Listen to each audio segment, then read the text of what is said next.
Good evening, good day, everyone, and compliments of the day in whichever part of the world you're connected or where you're connecting from.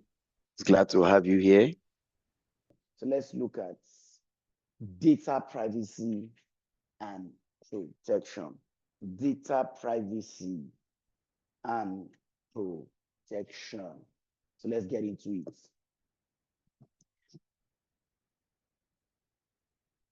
Yes, privacy, protection. Let me quickly start by establishing the concept. Yes, let me quickly start by establishing it. First thing first, privacy is a right. Protection is a responsibility. Please keep that in mind. Privacy is a right. And that should be your take home today, that privacy is a right. I want to reiterate what our admin said.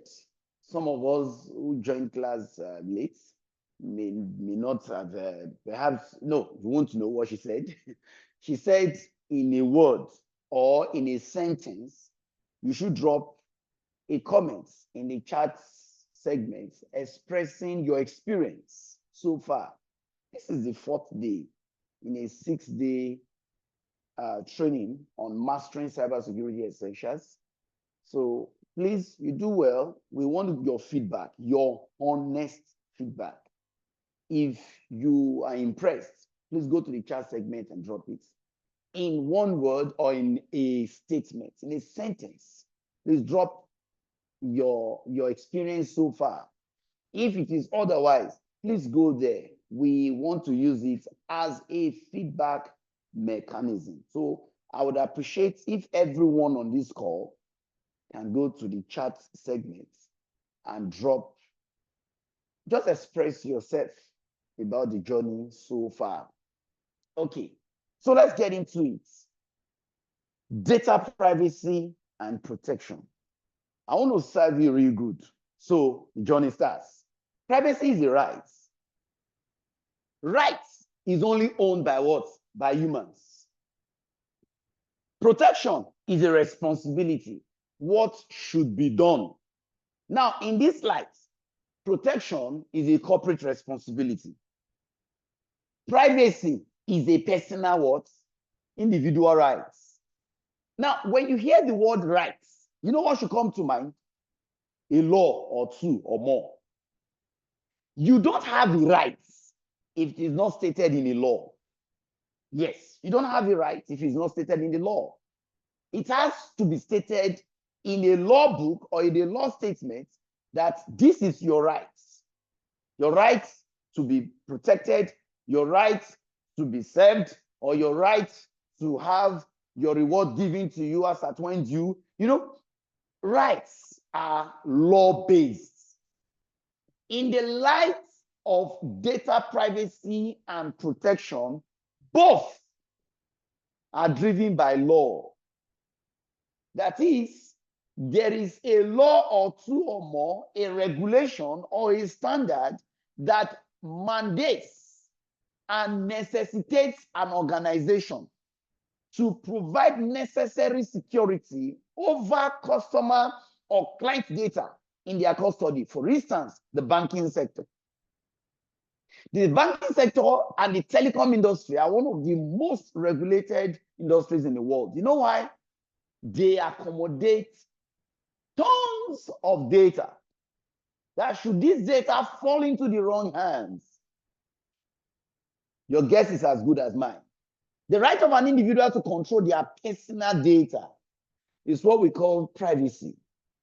The responsibility on the part of the organization to put in measures that would secure data and prevent this data from unauthorized access, loss, or theft is what is called protection. Let me go deep into privacy. Privacy is the right of E.g. Emmanuel to determine how data that pertains to him, is collected, is collated, is analyzed, is processed, is stored, is assessed, is used, is shared, and is what? Discontinued. I take it again. The rights of an individual, Daniel or Daniela, to determine how data that pertains to her, how such data is collected, collated, analyzed, processed, stored, assessed, used, shared, and retired. That right, you see, I've listed 9 points. That right to determine either of the 9 or all of the 9 or some of the 9 is what we call privacy, and it is backed by law. So if an institution violates that right, you can take them to court or take him or her, if it's an individual, or that institution to court and seek redress. Yes, in the court of law. Also, the onus is on an organization to put in necessary security measures to protect client data in their custody. We're going to look at some of these laws, and I mean laws that necessitate such protection. You know, if humans kind of are not regulatory sociologists in the house, or psychology, when you understand the sociology of mankind, the psychology of mankind, you agree with me that sometimes we don't just do some things that we are meant to do until there is a law backing it and a penalty behind it if you fail to do it. So, because institutions have been found to be negligent in this respect, the need to have them comply gave rise to data privacy and protection. Look at this concept in this light. Think of a home, your home.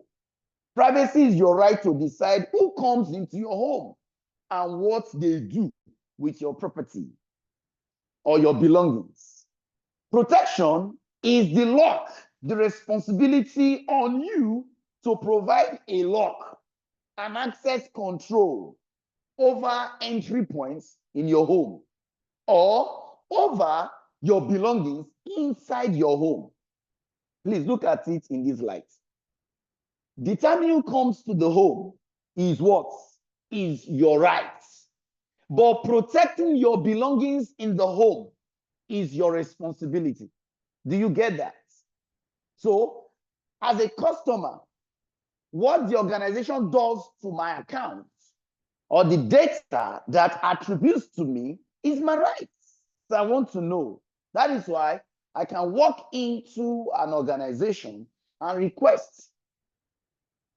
It is called Data Subject Access Request, DSAR, DSAR. Through DSAR in GDPR and also in the California Consumer Protection Act, I can walk into an institution. We have such in the Nigeria Data Protection Regulatory Data Protection Regulation. I have that right on me to walk into an organization that keeps my record and demand for the history, which is called data provenance. We're going to get there soon, to ask for the entire record from the date and time the population of that data started till that point. I'm requesting for it. And that is why you will find your banks most of the times share your bank record either for the month or for the outgone month or for the year or based on requests sent to your email because it's your property. It means that right to access your data in their custody at any time is defined by what? By law. That practice, that concept is what is called data privacy. Please keep it in mind. Privacy is a right. Protection is a responsibility. Commit it to mind because I'm going to ask you questions. So let's continue. You can see on this page, key principles in privacy. Consent. Emanuela must by necessity give a consent in form of permission over what data that is to be collected and used. For instance, should an institution administer you KYC, know your customer, you have a right to say, I'm not disclosing this type of information. Yes. And if they necessitate it, you have a right to mandate them under data privacy, because it's a right. You have a right to mandate them to explain and convince you why such information should be supplied. Why do you want my mother's maiden name? Why do you want to know the first city or the city where I was born or the first city where I had my education, my primary degree, where I started my education? Why do you want to know? They have the onus on them to explain and not force you to provide it. Also, in data privacy, transparency. Organizations must be transparent on how they collect, use, and share your data. Organizations should also what? Purpose limitation. There has to be a what? A limit. They put it that data should only be used for the purpose that it was collected. So there has to be a limit line to what we are using your data for. And it has to be what? Articulate. Mind you, if you visit websites a lot, you know that, what they call this now, cookie. Hope I'm correct now. That you always, is it cookie? Can somebody help me? It just escaped my mind now. That's, you always find pop-up on the screen. If you're visiting that site for the first time, that you, yes, cookie, thank you. I was mistaken, it's another concept. Sorry, I came out of a class not so long ago before taking this class. And it was a very long class, a networking class. So don't mind me. I have not dissipated, or my brain is what I'm taking now is a continuation. I mean, you understand, those who understand the psychology of training, you know what I'm talking about. So, so the onus is on them, the sites, the developers and administrators of the sites, to make you know why they want you to accept it, or give you the option as to what they should take from you. Okay, data minimization. Data should only be collected for the intention. So if you are administering me KYC, know your customer form, I should know the intention for demanding that much and tell you I'm not going to provide it. That is why you see on forms today, you always see some segments on forms, whether electronic form or physical form, you see optional, right? And you see what? Some aspects are asterisk, most especially on digital forms. That is what it connotes. The aspect they wrote optional means it's not necessary. So you are not necessitated to provide information there. Unless, although there are gross violations when it comes to data collection, but that isn't why you are in, or why you're in this class. To understand data privacy. I want to say this emphatically. It is not every form you see online you must fill because you want to access a resource on that website. I repeat, it is not because some websites containing relevant information, maybe you're a researcher like me, and you're always boring through, you always go through web pages and websites looking for information or data to aid your research work, or you are a learner.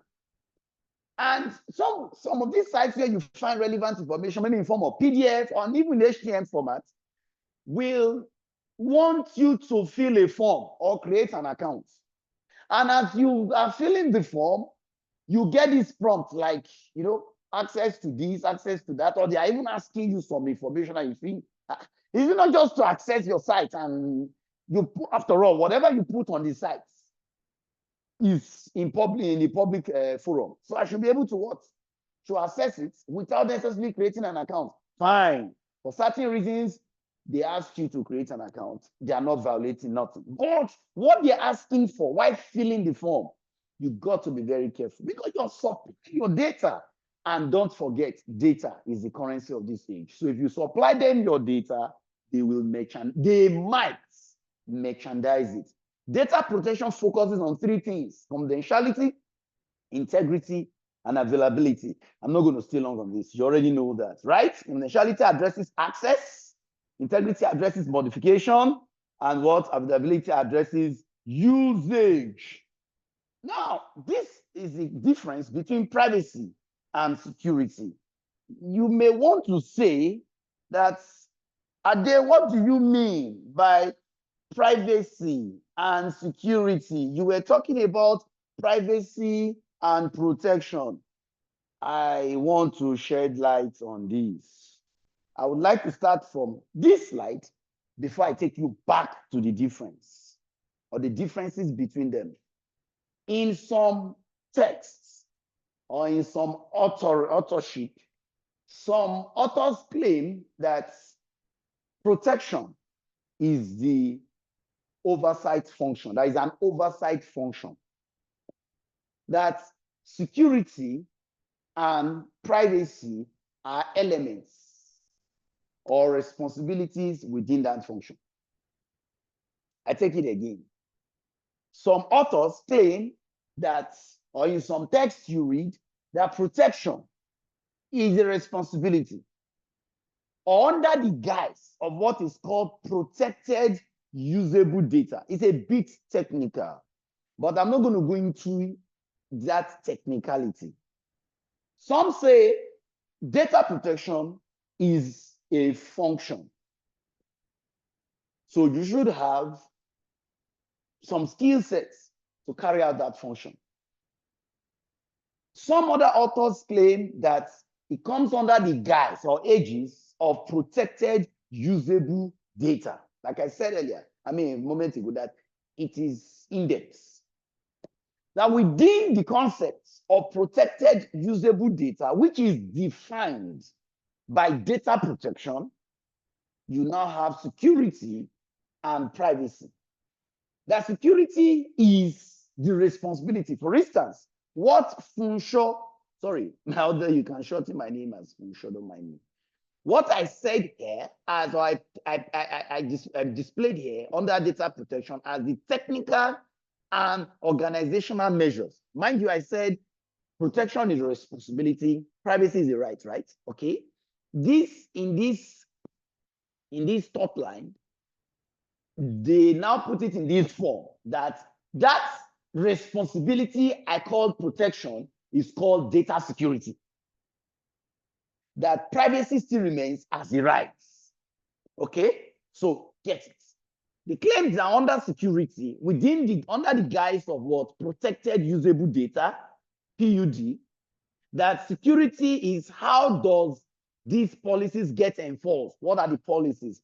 Cyber security policies, data security policy, information security policy, network security policy, application security policy. There are lots of security policies in an institution or within the tech world or within the cyber security world. So how do we implement these policies? That data security addresses that.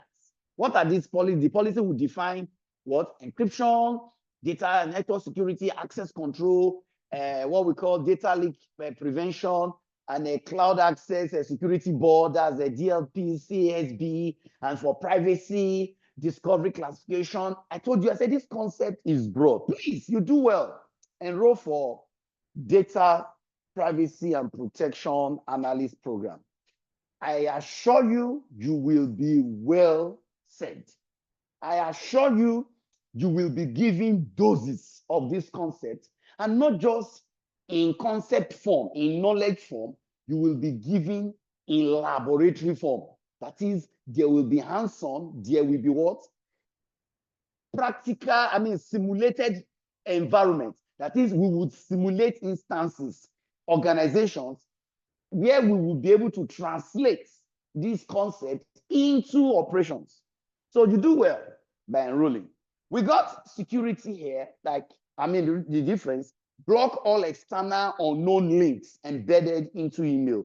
Any unknown links, or what we now call spam mails, block it. Any mail containing a harmful link, hyperlink, block it.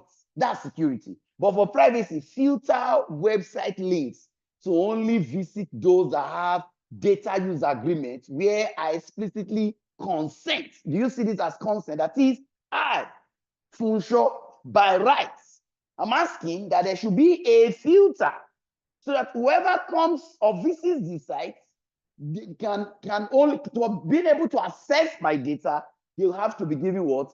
Explicit consent. Then for security, use strong password. You are securing data. But for data privacy, password protects specific folders where sensitive data is located. What does this mean? ABC Bank, protect my data using password. Protect access to my record in your custody using necessary authentication. Then the next side, don't give my names, credits, and number and CVV code to a stranger. So how do you do this? You enforce security on it. Provide my credit card details to trusted e-commerce sites alone. How do I do that? Of course, the last time I used, or the first time I used my card, the system asked me. That is why, please note under privacy, if you're using a payment card on a platform, an e-commerce site, the payment site should not automatically save your credit card details. It violates privacy. You should have a prompt asking whether that details, that is the card number, the expiration date, and the CVV, whether it should be saved or not. No sites should automatically, card processing sites should automatically save your card details, because your card details constitute your PII, your PII, personal identification information, identifiable information. No such site should save it without your consent. So you should receive a prompt as you next that should it be saved. So if you now agree to, you click save, and the card details are what? Are saved. The next time you're making payment on that site, it will not ask you to enter card details. It will simply prompt the card to the screen and ask you to click on it. Some of, I want to believe some of you have had that experience doing e-commerce transactions. So you have the right on you to say such details should not be disclosed to any site. Then encrypt my document before mailing it on a USB stick. On the flip side, mask sensitive data that is not necessary to the recipient. I wish I could go on and on into this and really go in depth. How this can be translated into operational practice.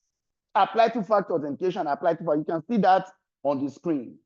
Okay, I've explained data protection, how it embodies data security and data privacy as a capability or under the guise of protected usable data.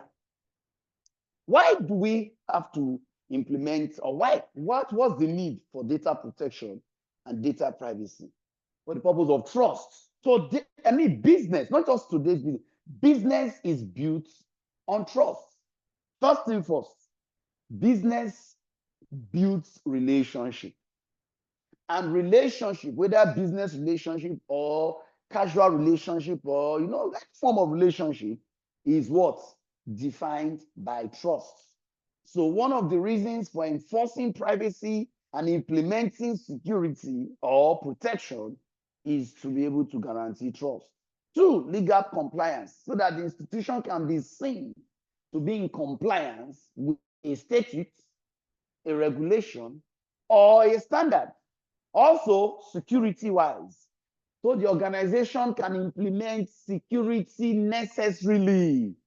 Then ethics, that the organization is operating within the ambit of a privacy and protection law. These are the necessities for data privacy and protection in this time. We operate in a digital world.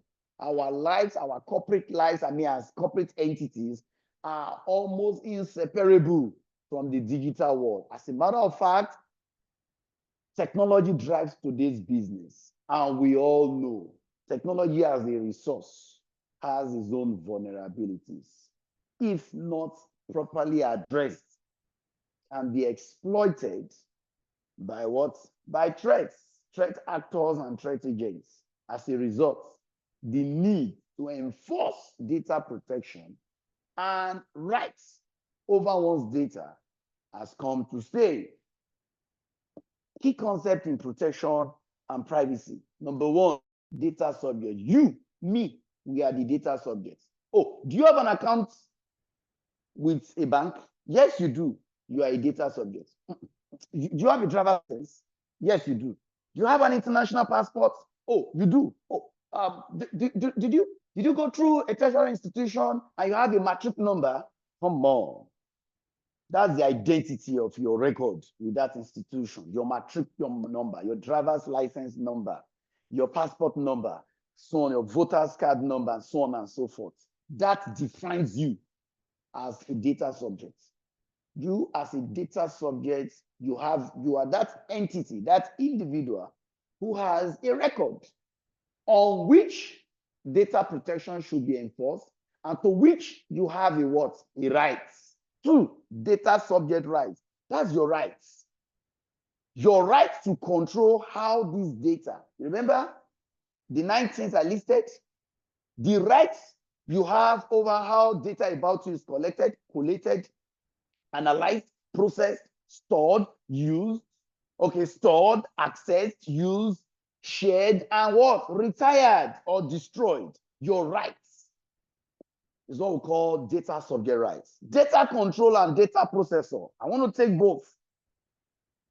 An organization, for instance, ABC Bank Limited, has customer data in its custody. We call such institution data owner. Let's assume we are a corporate entity and we got customer or client's record in our system. We are data owners. We also double as what? Data controllers. What makes us data controllers is that we determine the purpose and means of processing those personal data.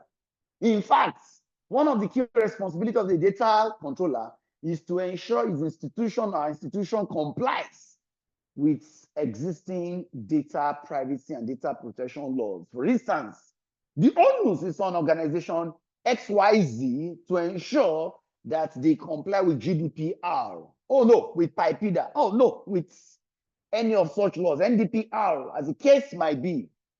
The fact that you know that responsibility is on you makes you a data controller.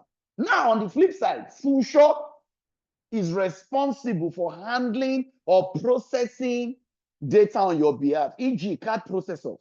If you work in the banking sector, you will agree with me that there are intermediaries working, in financial transactions in banking. If you work in banking, you agree with me, more especially if you're in the fintech industry. You agree with me that some of the fintechs are what? Data processors. Please give me a thumbs up if you know that. I get it quick, but I want to use that to get a feedback. That I'm still communicating. I want to use that to get a feedback. That you still hear me, you still sync with the class. Thank you, Rashidat. So, sorry. Yes. So, thank you, Jeffrey. So, we got these intermediaries handling data. For a very good example of a card processor, the collection points. Okay, let me use this part of the world, Nigeria, as an instance. There's this agency of government called NIMS, National Identity Management Commission. At some points, I could remember when I did my NIMS registration, or my NIN registration, it was just a month or two after it was announced. So they were the one handling it themselves. So I drove to the office to get that done myself. But then at the time, they couldn't handle over 200 million people anymore themselves. So what did they do? They simply created their portal and allowed agents to do that for them. Those agents are classified as what? As processors. Those agents can handle your registration till it gets to what? Till you have your NIN. Where do you get the NIN from? From them too, so you don't go. At least you know the registration slip you get now that shows the registration is complete. That's data processor. Okay. Let me bring another one to understand. So to cap data processor, SIM card registration. I don't know where you are in the part of the world. I'm speaking from this part of the world, Nigeria. You agree with me that at the time, the population was too much When CCPA registration started, it was the telecommunication institutions that were doing the registration themselves. I remember very well. I was the one that drove and walked into the institutions, the telecom service providers to do my capture and all of that. But it became too bulky for them. So what did they do? They outsourced it out to what? To agents to do on their behalf. Yes, that's what data processor. Did I say last? Let me put the last one now. You know, the popular POS from this part of the country, these agency banks. Yes, they are all part of what? Data processors. From that agency bank, that small, that POS agent along the road or in a shop, you can take cash here and deposit, and you get an acknowledgement that the transaction that initiated is consummated. Or also, you can work there to get cash. Thank you, agency banking, Rashidat. You can work to get cash, and you give them their card, or you transfer, give them your card, or you transfer to them, and they pay you. It means the transaction initiated at that point and consummated at that point. Yes, you're able to handle part of the world transaction cycle. They handled some parts, the bank handled some parts, and there were also intermediaries in between. So these intermediaries are what we call data processors. Data anonymization, the need to remove some classified data from your record before it is shared is what defines data anonymization. From the word anonymous, there are certain information that, or let me put it this way, client or customer data that while sharing it with a third party, the name, the account number, for instance, referring to bank account, the name, the account number, or address should not go through without what? Without sharing.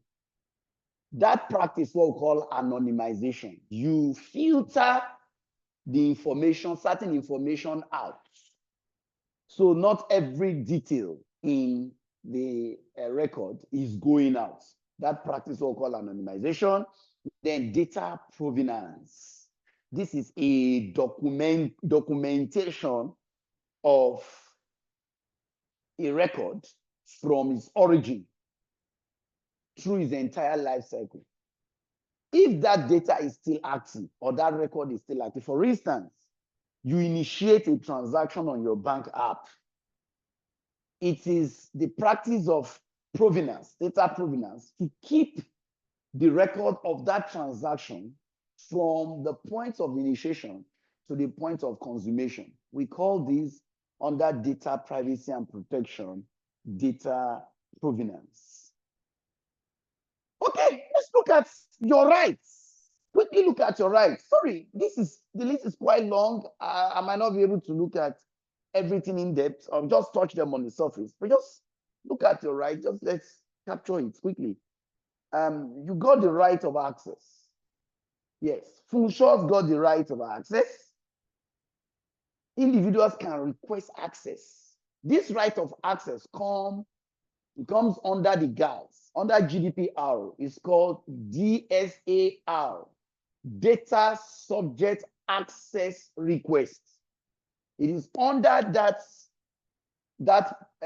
guise, or under that stipulation, that you can request access to your data at any time.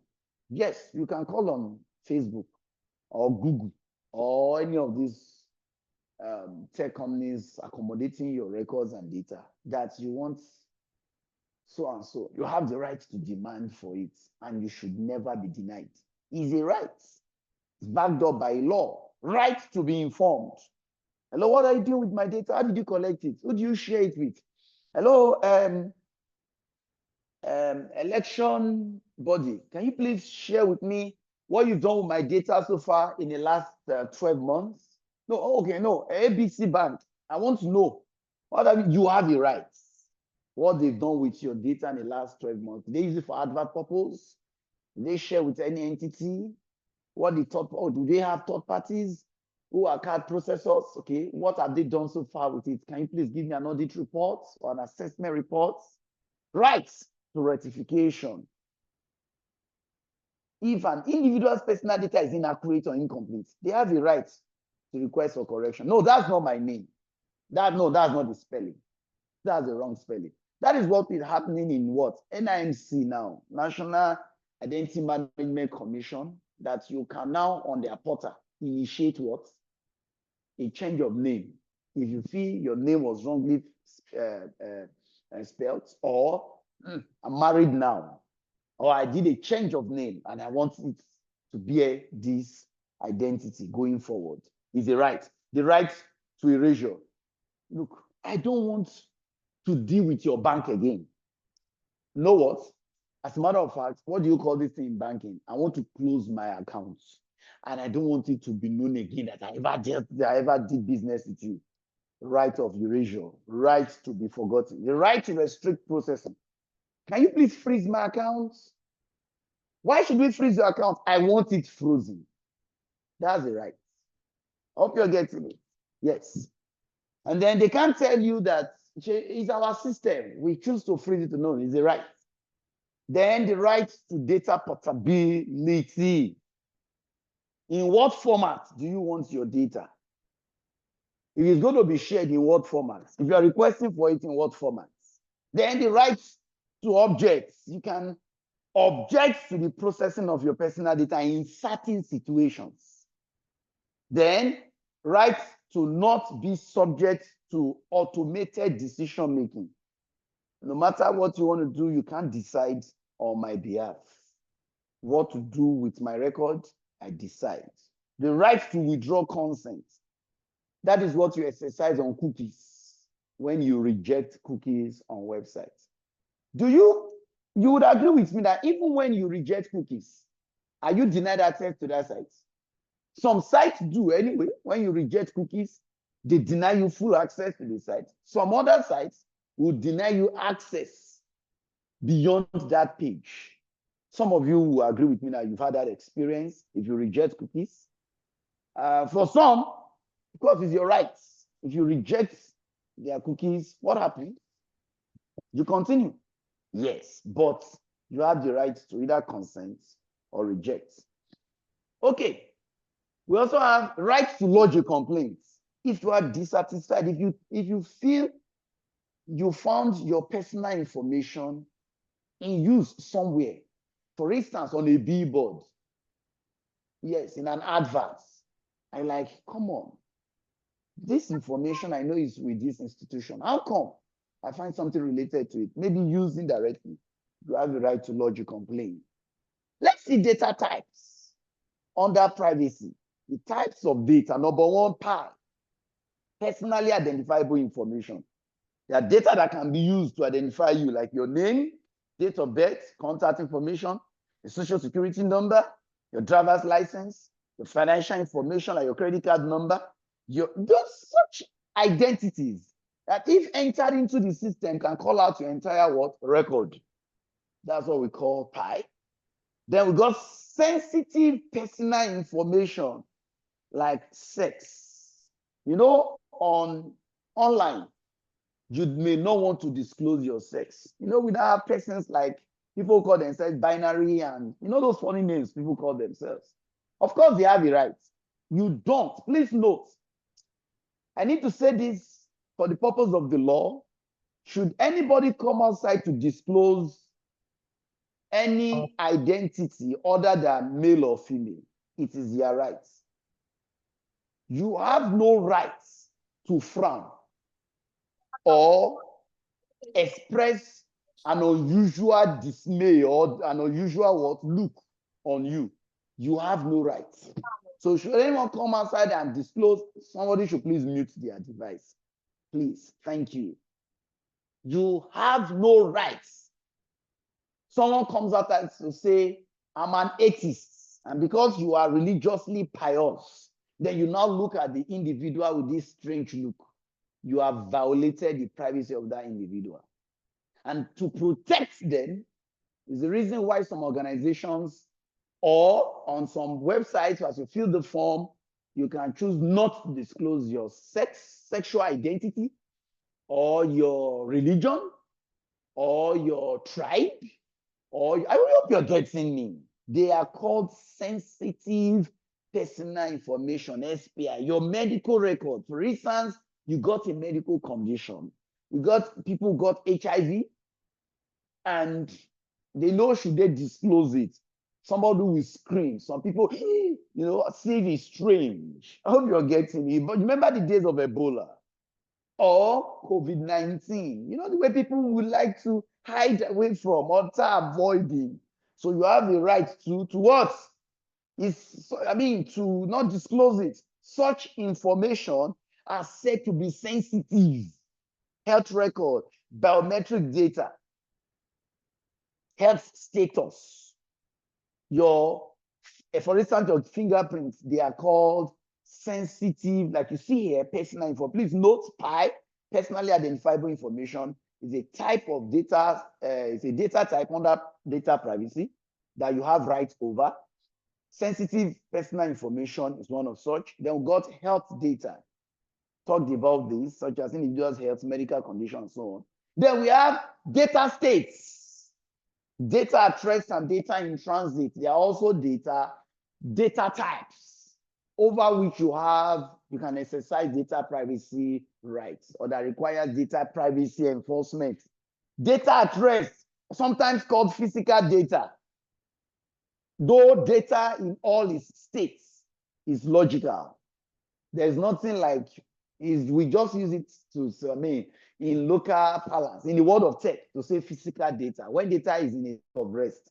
For instance, data in storage form, in memory card, flash drive, solid state drive, hard disk drive, CD, DVD, and the likes. Because such data at rest. But when data is in transit, it can be in either of two forms. Number one, when data is in use, we say data is in transit, or an attachment. Mr. A sends an email to Mr. B. Miss A sends an email to Master B. That data in transit form, like attachments and the like, is all called data in transit. Data in active use. How do you know data is in active use? Does it display on the screen? Oh, yes. I opened the account, or no, I opened that app, but I minimized it. It's still in use. That's all called data in transit. Or you're done and dusted, you click send, and it's gone. That's data in transit. Does it require privacy? Yes. Data privacy regulatory landscape. Just like we have compliance landscape, we have regulatory landscape laws, a body of what? Legislations or statutes regulating data privacy. We got GDPR in EU, European Union, is an EU law, operational in Europe. We got HIPAA in US, CCPA in California, COPA in the US. We got PIPEDA in Canada. We got NDPR in Nigeria. We got APPI or HIPAA in Japan. We got PIPL in China. Then we got the LGPD. You may want to ask, what's the LGPD the language spoken in Brazil. Yes, the official language there is not English. It's that official language that was being used to that translate. Just like, say, ISO, International Organization of Standardization. It is called ISO, but it is called what? in its pronunciation, it's meant to be OIOS, right? Okay. So we got General Data Protection Law in Brazil. These are just a few of the laws within the data privacy environments. Privacy by design and by default. These are the two hallmarks when it comes to instituting privacy, operationalizing privacy. I hope you're getting it. Yes, privacy by default and by design. We say privacy by design as a measure, that is, we integrate privacy into the architecture of your system. For instance, at the point of developing the project plan. That is, in this light, privacy is not an afterthought. Privacy is part of the project design. From the design phase, privacy is already captured. And it's at the point of designing the web map, privacy is already captured. At the point in your software development, in the planning phase of your software development or solution development, privacy is captured. We say that's privacy by design. But privacy by default, e.g., at the point of configuring a technology, you procure a technology and you find that privacy is already what? Embedded within. That's privacy by default. Or while you are configuring or setting up the technology, you design, or you, let me put it this, okay, you've configured, I think that's the word, you configure privacy into the setup. We call that privacy by default. Please note that privacy by design and privacy by default should be implemented using a baseline. There should be a baseline to it. I hope you are getting me. Yes, there should be a baseline assigned. So we cannot go below it. Whatever we do must be at least at that level of implementation. This is the difference between privacy by design by default. The goal is that privacy is built into the foundation of the system, straight from development. But by design, automatically protect users' data without requiring manual action. It is configured during setup. Primary focus incorporating privacy into development process, but by default, ensuring privacy-friendly settings, configuration, timing implemented throughout the system's development lifecycle. Privacy comes in from the very first phase, if you're using traditional waterfall, and that's what requirement definition, to what? To close the closing of the project. Then, I mean, that's by design. Otherwise, apply during configuration and deployment. Threats to privacy, cyber attacks. If your system is compromised, what will happen to the confidential data? They just might be leaked. So that's a threat to privacy. Malware. System can be compromised or infected by malware, e.g. virus, worms. And what will happen? There will be loss of data. We know malware often leads to what? Loss of data, right? Okay. 3, social engineering. An attacker can socially engineer an unsuspecting personnel of an organization who will, by that ignorance, reveal or disclose classified information unknowingly. It might even be through a link or through a telephone call or through other channels. Then vulnerabilities, a system that has unpatched or what? Open vulnerabilities. That vulnerability can be exploited to its disadvantage. Human error, oh, I did not know. You know such, I didn't know.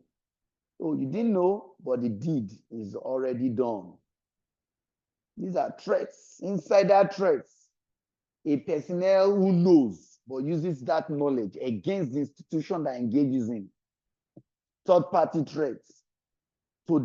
Most of today's organizations, home and abroad, rely heavily on what? On third party to perform certain responsibilities for them or carry out, act as in the capacity of some functionalities, right? And if these third parties are not they do not operate in line with the data privacy and protection requirements on that organization, it might lead to a violation of privacy. Then advanced technologies, especially the likes of AI, IoT, have been found to violate privacy a number of times. They are in court now. I think Google and no, is it Google? No. Is it ChatGPT? I think ChatGPT, if I'm not mistaken, is in court now. Not even a case. Some organizations are claiming that some of these AI companies, I know they are in court now. I mean, in the Western world, we claim that some of the information that this AI generative AI disclosed to, yeah, okay, somebody dropped, I don't really understand privacy by design, privacy by the, okay, they will respond to that. Some of them are in court now because there are claims that what is shared or disclosed by those Gen AI tools are actually copy and paste from some sources that recognition wasn't given. That's why you realize that a common tool like Gemini, if you relate with Gemini, you communicate with Gemini, you agree. I'm mentioning Gemini specifically because I may have experienced it, would give you at the footnotes the source of that information. It might give you like 3 sources where it was called out from. Some of you agree with me that you have that experience. So impact of privacy threats, there'll be data breach, financial loss, reputational damage. Okay, build on it. Best practices for data privacy and protection. 1, create a privacy policy and program.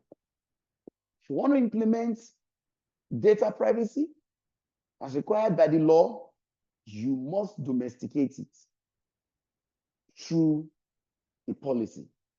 And with the aid of a program, you are able to operationalize it.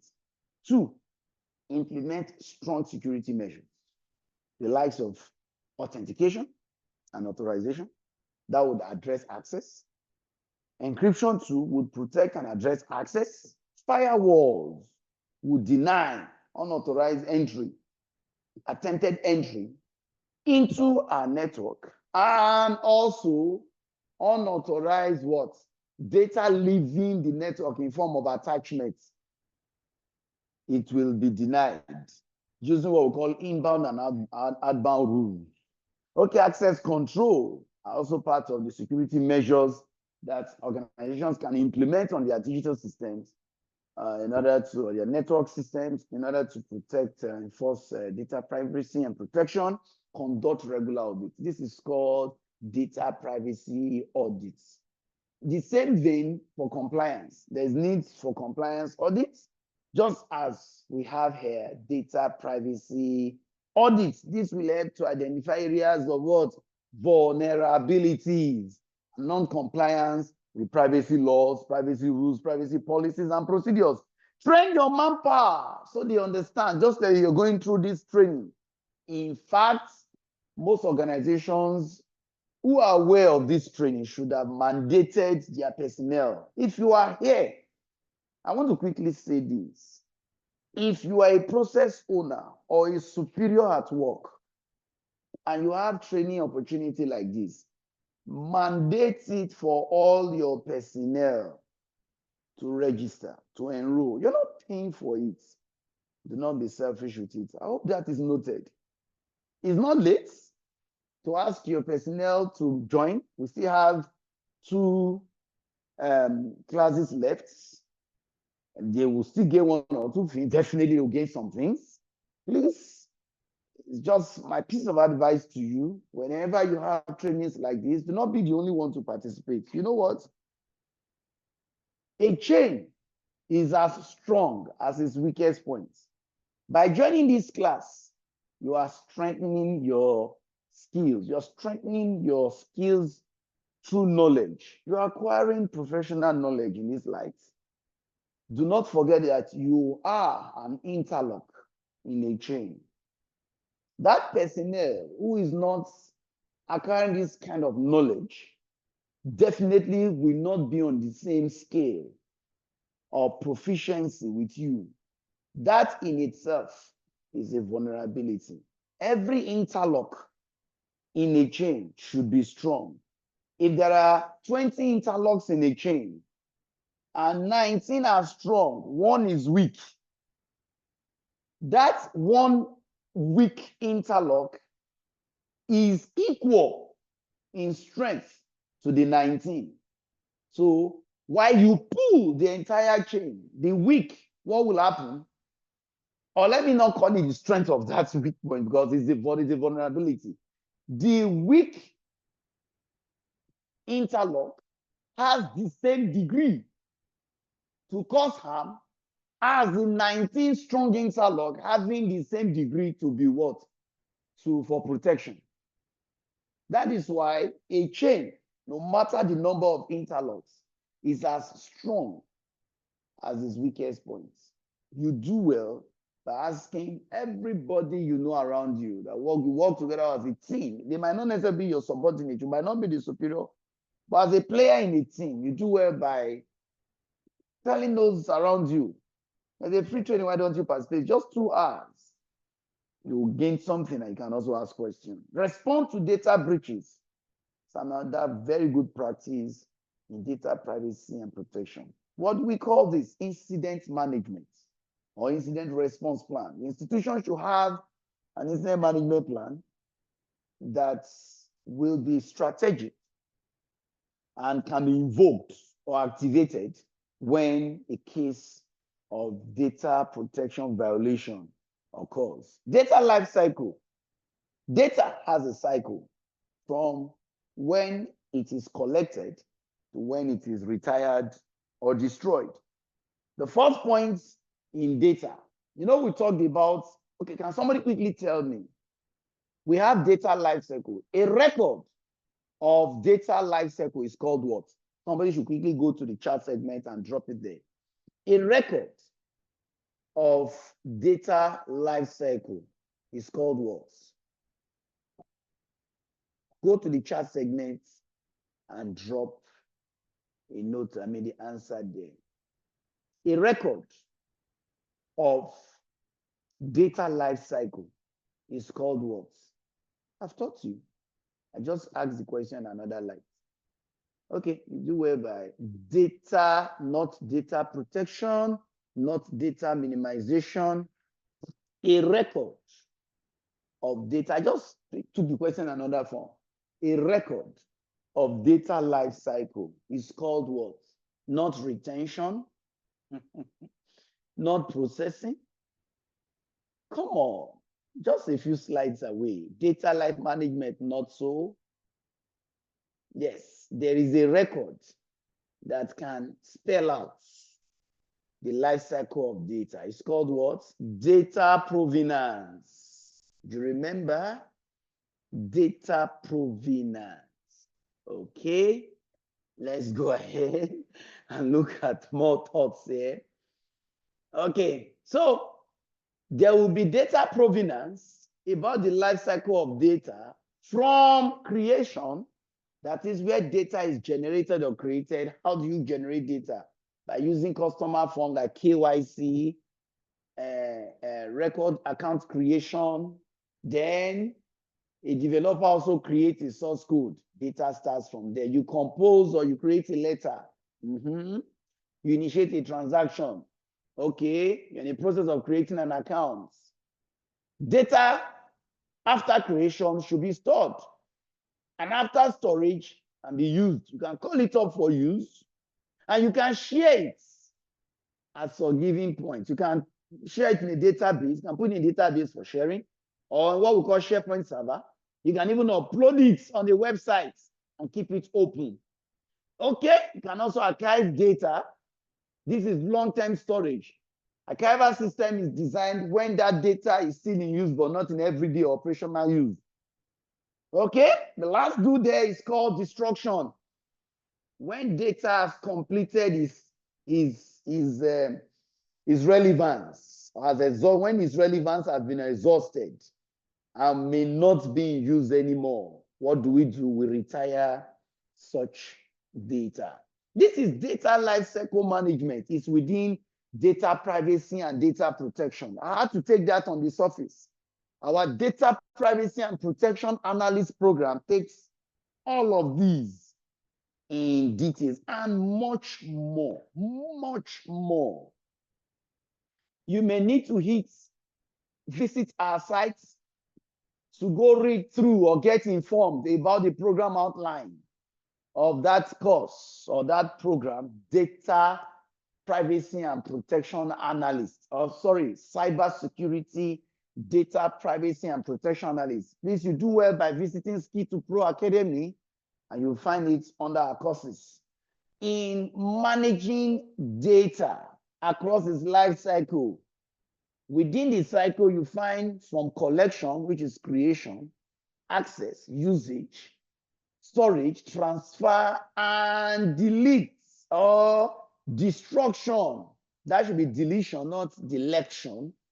To destruction that addresses life cycle. But the oversight within data lifecycle management, we have data lifecycle alone and much more. It's an oversight function which includes identity management, application process, policy enforcement, and it goes on and on in that cycle till it gets to what? Data access. These are the responsibilities within the data lifecycle management function. Thank you very much for listening. Admin. Thank you so much, Ade. Please, let's appreciate him for another impactful class. Let's appreciate him. Thank you so much.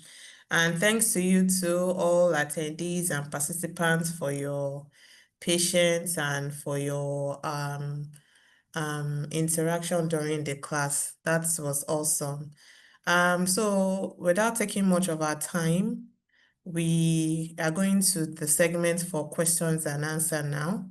I have 3 questions here already for you, Ade, and the first one says, how do we identify our compliance gaps? Okay, thank you for that. How do we identify our compliance gap? First thing first, there has to be, first thing, let me say, an assessment. Yes, there has to be an assessment practice to determine, okay, let me put it this way. There should be a system that captures data at each point or certain points of what? Operations. And this data can now be analyzed vis-a-vis a requirement.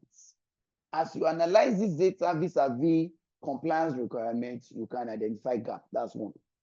Then number 2, with the aid of compliance practice, you might call it risk assessment practice, you might say risk assessment or some other forms of assessments, which will definitely not be an everyday practice.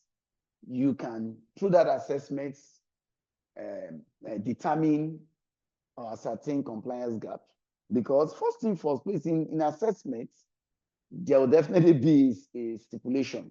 This is a requirement, which may be by law or by a policy or by standard or regulation. So you can map your assessment vis-a-vis that stipulations or those stipulations or requirements. Then lastly, audits. You should have regular audits. It can be once in a month practice, once in a quarter practice, or at most once in 6 months practice. But then compliance audits should not exceed 6 months. In fact, 6 months in a functional organization is too far. If you can't do it monthly, you should do it at most quarterly. So through that audit, which is an independent assessment, an independent review, the auditor, who in this case must be skillful in that particular kind of audit, would come up with a report, and his findings in the report would show your level of what compliance and the gap, which depicts your level of what non-compliance. So I take it again, you can put a system in place that captures compliance. Mind you, compliance has to be operationalized, institutionalized, right? So you can put a system in place that can capture data. This system might be manual, might be automated, but we capture data as operation goes on. Then you can analyze this data based on certain metrics and determine where you are in compliance and non-compliance, or you can carry out periodic assessments. And lastly, audits. I hope I've been able to answer that. Thank you so much. Thank you so much, Ade. And if he has answered your questions, please kindly respond in the chat box. Or if you need more clarity, you can as well state that. Okay, thank you. Another question I have here says, can we say the data processor handles and prepares data? but only under instruction from the data controller. Exactly. It is the data controller who defines the terms of reference for the controller. The controller can't do anything himself or herself as an institution. Sorry, the processor can't do anything himself or herself or by the organization without being given what clearly stated terms of reference. So the processor is under the supervision of what the controller. As a matter of fact, the processor is simply doing the job of the controller on behalf of the controller. And that is why in areas of non-compliance or violation, the processor doesn't get penalized. The buck lies on the what? On the controller. Hope that is clear. Okay, thank you. Another one I have here. I don't really understand privacy by design and privacy by default. Can you please lay emphasis on it, specifically privacy by design? Okay. First thing first, you have to understand what we call systems development or solution development in the world of technology. There is a need, right? Okay. And the process to develop a solution has been approved and initiated. Privacy by design means from the point of initiating that project that would deliver a solution to that need, privacy is captured. Please note, privacy here is not captured by what you think or what you know.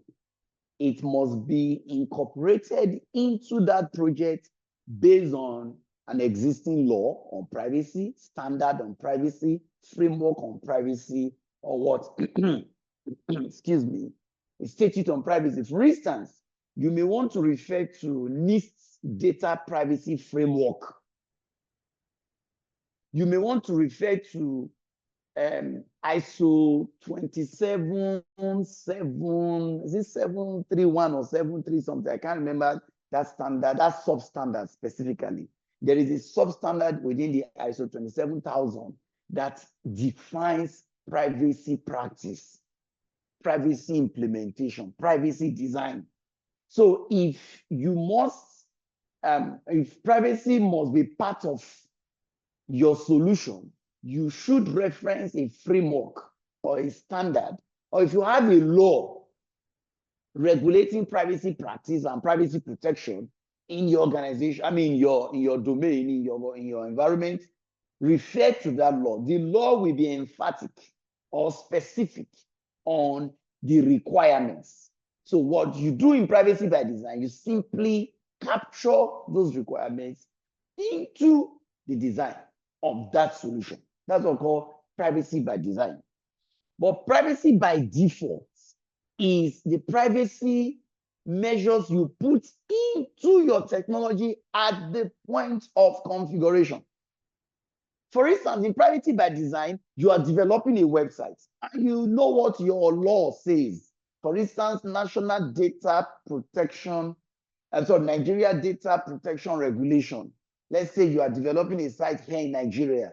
You necessarily need to refer to that law. What does the law say in respect of what? Data capture online. The law will have specification on cookies. So you have to refer to that law, what the law mandates. And you implement or you incorporate it. Incorporation is not even the word. You integrate it into your web design. I hope you are getting me during development. But you have a technology you procured and you are setting it up on your existing system. You're configuring it. Definitely it must go through configuration. You now make reference to the same NDPR or GDPR, what the law says, or what a particular standard, maybe ISO standard says on data privacy, or what the NIST framework says on privacy, and you integrate that specifics or requirements into the configuration, or the technology itself is privacy compliant. Please let me quickly say this. Technologies from Europe are GDPR compliant. You can go and confirm that yourself. Technologies from UK are either GDPR or UK's version, which is called Data Protection Act compliant. Yes, you can go and confirm that. Technologies from US are also meant to be what? Data privacy of that client compliant. If it's coming from California, it's compliant. There's one too from New York. I can't remember that law now on data privacy. Should be compliant from that state. I hope you're getting the one from Canada, PIPEDA. So technology from that client should be that law compliant. So at the point of configuring, setting up that technology, can be a software technology or a hardware technology, you simply set or configure those privacy inclusions. You activate them and put them in the right order. That's what we call privacy by default. That is, it's already part of the system, configured or designed, built into the system from the vendor. Is that clear now? By design, privacy integrated into solution development by default. The privacy that is what configured into a technology, or that you configure into the tech, might be the privacy that came with the privacy integrated into that technology that makes the technology privacy compliant, or the technology gives you the flexibility of integrating your own privacy requirements within your client into it. That's what we call privacy by default. I hope I've been able to answer that. Thank you. Thank you so much. Second to the last question we have, how do we effectively implement and enforce data privacy and data protection when we visit websites and use online services, knowing our data is visible online based on the necessary information we give to access some online services? First thing first, that is why you need an education like this. Or that is why you should even come and enroll for a data privacy and protection analyst education. What you're giving here is just on the surface. There's a whole lot. You know, there's this saying that you cannot give what you don't have. Let's start from there. So it is what you have that you can give. Now, first of all, how do you even identify data privacy or data protection within that space, like the websites? Let me localize it to your question on the websites. It is by what you know that you can be able to identify that, oh, no, this site is violating privacy. I know because it's my job to have the skill set in privacy. So I know. That's why I clearly stated at the time that a site that is asking you much more. Okay, a very good example that for you to know that this thing is violating my privacy is, at the time we had so much bank loan apps in this part of the world. You'll be remembering now, where perhaps you have attempted to obtain loan from those apps, and they are asked that just to apply for loan is asking the app is asking you access to your contacts, access to your messages. Please, that word messages there does not restrict it to SMS. Do not forget that your FB app is a messaging app. That's FB, your Facebook app is a messaging app. WhatsApp is a messaging app. Signal is a messaging app. Telegram is a messaging. So by giving them access to message, that app can exfiltrate messages from all messaging app in your phone, contact app in your phone, and so more. So in fact, some ask for access to your media. Do you know what constitutes your media? Your pictures, your videos, your audio files, your musicals, all those stuff in media files will be exfiltrated. Isn't that too much? Because you want to obtain a loan less than 100,000 naira, but you are giving so much and you cannot trust what they will do with it. So how do we effectively implement? Well, they are the ones implementing data protection, not you. It's their responsibility. Privacy is your right. So while interacting with that site, if you realize the site is going ultra vires, or the configuration on the site is prying into your privacy by asking for too much, I've told you what to do. Simply discontinue. If you can reach the site, perhaps you have an account with them or your bank or whatever, you can go officially lodge a complaint and ask that is too much, or if you know the regulator, you can, yes, you can report to the regulator that this institution is asking for too much with evidence, and the regulator will act accordingly. If you're in this part of the world, I mean Nigeria, you agree with me that CBN had to wade into it at a time, mandating the banks in Nigeria to, define what KYC should be. And that's why you realize now that KYC is not so much administered to you like back in the days, including the telecommunication industry. I think NCC had to act accordingly. I hope you're getting me. Why? Because there were complaints. So you do well by reporting to the regulatory bodies. You can go to their sites. If they have a complaint page, go drop in a complaint there and support it with what? With evidence or evidences that what they're asking for is too much, and you can refer to an existing law, industry standard that will further cement your claim or concretize your claim that they are asking for too much or they are violating your privacy by asking for too much. I hope that is clear. I hope I've answered that. Okay, thank you. I have one last one here.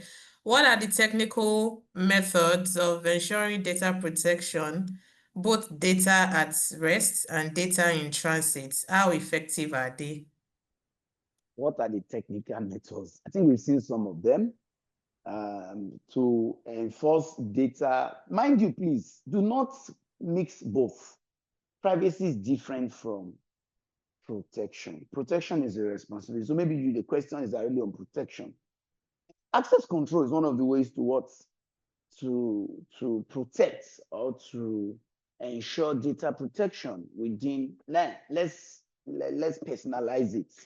That you got client's data in your custody. So what are the methods to do what? Excuse me, to ensure that protection?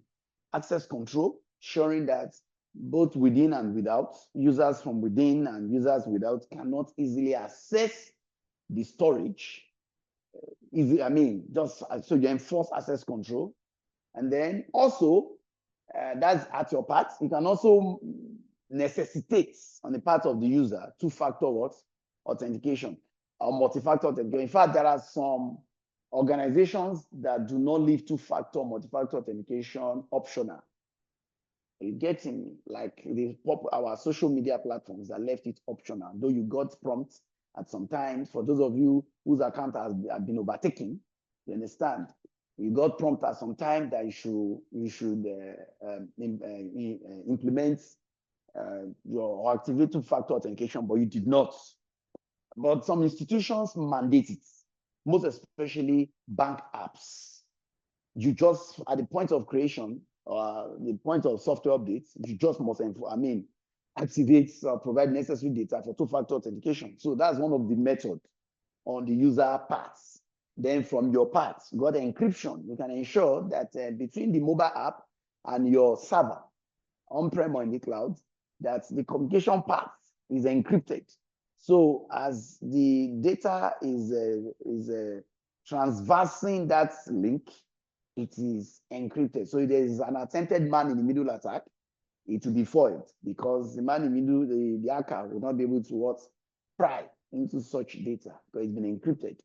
So he said that's both data at rest and in transit. Now, encryption can be for data in transit using encryption protocols like secure socket layer and TLS, transport layer security, IPsec.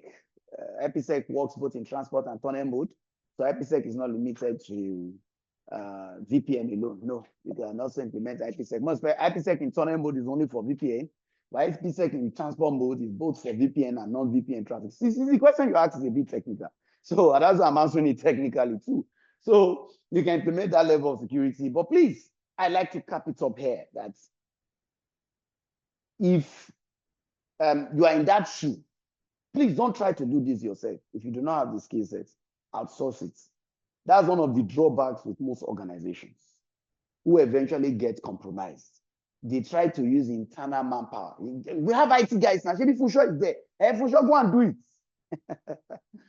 Hey, having forgotten that Fusho is just a software developer. He's not a network administrator. Although he doesn't have cybersecurity skill. Although he doesn't. So there's some of these requirements or some of these responsibilities you have to outsource. Yes, allow expert organizations come implement it for you and then train manpower within to administer it. Do not overwhelm your manpower at home. If you do not know what to do, please consult an expert to do it for you. I think what you pay to an expert is far less than the impact of a compromise. Okay, the next question. I hope I've been able to answer that. Yeah, thank you. The last question here is data states. Do we have 2 or 3? Data states, if I may ask, data state is 2, data at rest and data in transit. I disclose it on the slide, except you have learned 1 or 2, 3 or 4 more to that from another source. You do well by dropping it here. I'm still a student and I'm in learning mode too. Like somebody once asked in our first class when I mentioned multi-factor authentication is 3. What you know, what you have, and who you are. Somebody asked that question. Do we have more than that? And I said, yes, we have up to 5. Example is where you are. But we don't talk about it because it is not an authentication requirement you enter yourself. It is the system you are communicating with that picks it itself. For instance, GPS. If the system you are trying to access uses geolocation, that will be called where you are. So I decided to keep it simple. You know, simplicity in knowledge, or simplicity of knowledge is key. This is not meant to be an advanced class because not everyone here has that level of technical competence. So I have to keep it on a level, I have to level it for everyone so that we can all learn from the class. I hope I've been able to answer that. Yes, thank you so much, Ade. That's all the questions we have for today. Please, can we appreciate him once more? Thank you for your consistency as well. Yes, excellent class. Time well spent. Yes, no time, no section has been boring or just wasted. Thank you so much, Ade. We appreciate that. And to all of you, to every participant, thank you for showing up. Thank you for staying engaged. And thank you for being part of this journey. Thank you so, so much. Now, we have come to the end of the class, but before we go, I also like to share some things very important with us. First of all, though this free program this program rather, it's a free course, but it's just the beginning, as Ade has emphasized over and over. You still need to continue to learn. And it's the beginning of your cybersecurity journey to become a full specialist. Excuse me, you will need a deeper hands-on training and certification pathways. And that's exactly what our paid programs are designed for, which you can go through on our website at www.skill2pro.com. And as a participant in this free training, you'll be entitled to special discounts. And I mean it, special discounts when you decide to enroll in the full specialist courses. This is our way of appreciating your commitment and giving you the opportunity to continue learning with us at a reduced cost. So reduced cost, trust me. So if you'd like to express your interest or learn more, please drop a message or send a direct WhatsApp message or send us email. You can send a mail to the secretariat and the admin team. More details about these specialty tracks and available discounts will be shared with you shortly. So just be free and express yourself to us. We'll be able to guide you step by step on what and how to go about it. And we are excited to see many of you take this next step towards becoming a cybersecurity professional. So please don't forget to do that. In addition to this, please keep in mind that certificates will only be issued for this free course. Certificates will only be issued to participants who officially registered for this program and attend minimum of 4 live classes. If you have joined through a link shared by a friend or colleague, please, you have not registered yet. Make use of the registration link provided in the community and various groups to ensure that your name is properly recorded for certificate purposes.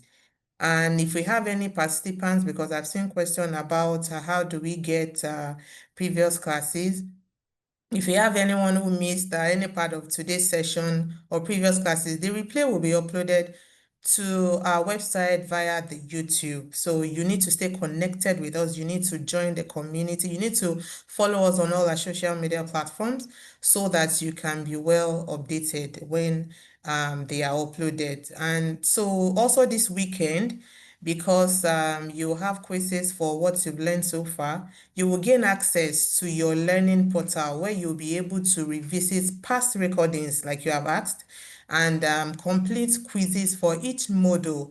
Please join the community and various groups and follow us on all our platforms on this for updates as well. Our next class will be next week, Thursday, the 28th of August. Same time, 6 p.m. to 8 p.m. West African time. Please mark your calendar, come early, because next week is going to be a special class. That is when we are going to be having a guest speaker, Professor Oluseyi Adeyemi, and he will be speaking on exploring the UK Global Talent Visa route. You don't want to miss that too. So please come early so that if there will be section for question and answer for him too. So if you have a question or a concern about that, you will be able to attend to it. So please don't forget to follow us on all our social media platforms. Thank you once again for being part of today's class. We look forward to seeing you same time next week, Thursday. Have a wonderful rest of the day.